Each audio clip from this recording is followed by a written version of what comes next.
Chairman Crapo, Ranking Member Brown, members of the committee. Thank you for the opportunity to speak with you today. My name is Peter Van Valkenburg, and I'm the Director of Research at Coin Center, an independent nonprofit focused on the public policy issues affecting cryptocurrency and public blockchain networks. What is Bitcoin? Bitcoin is the world's first cryptocurrency, and it works because of the world's first public blockchain network. What does Bitcoin do? It's simple.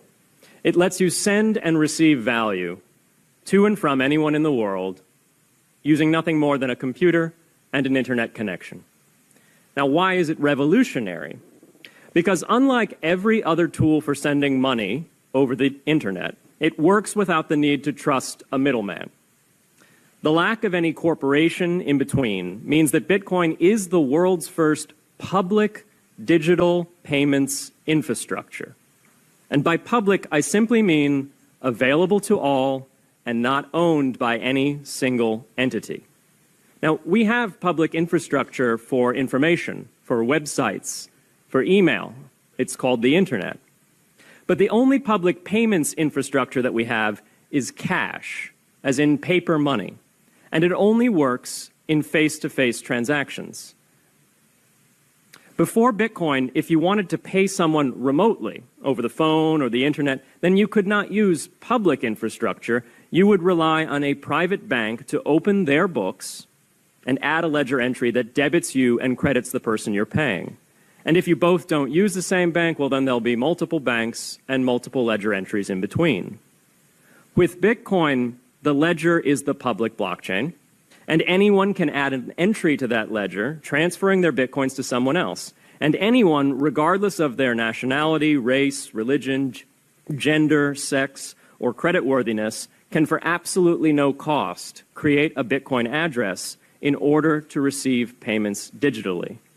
Bitcoin is the world's first globally accessible public money. Is it perfect? No. Neither was email when it was invented in 1972.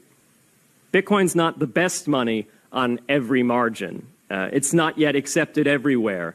It's not used often to quote prices, and it's not always a stable store of value. But it is working, and the mere fact that it works without trusted intermediaries is amazing. It's a computer science breakthrough, and it will be as significant for freedom, prosperity, and human flourishing as the birth of the internet. And Bitcoin is just the beginning. If we can replace private payments infrastructure, then we can replace other private choke points to human interaction as well. Now, why should we want to build more public infrastructure? Why should we embrace blockchains over corporate intermediaries? Why should we tolerate their inefficiencies and work to make them better? Why should we want the pioneers of this technology here in the United States and not fleeing overseas? A simple reason. Because the corporate intermediaries providing today's critical but privately owned infrastructure are becoming fewer, larger, and more powerful, and their failures are increasingly grave.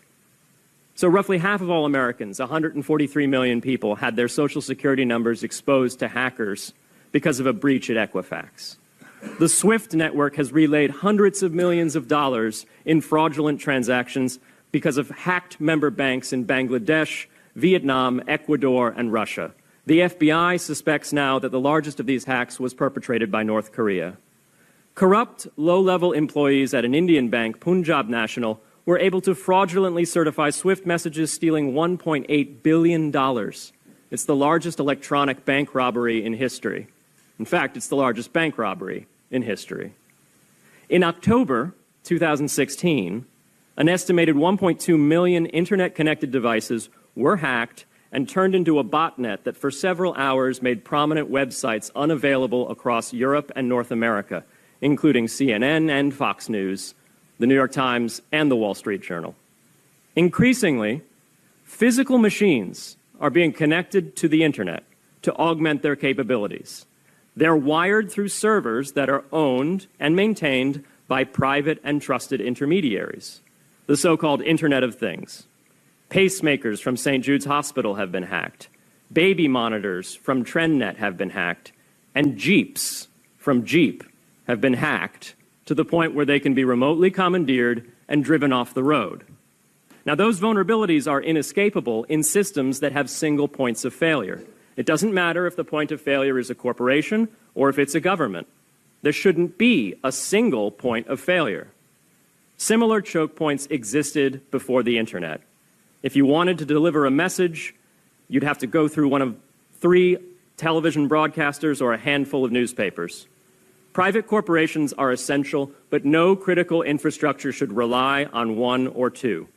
The internet removed single points of failure in communications infrastructure and ushered in a wave of competition among new media corporations building on top of its public rails. Blockchains can similarly disintermediate critical payments and IoT infrastructure.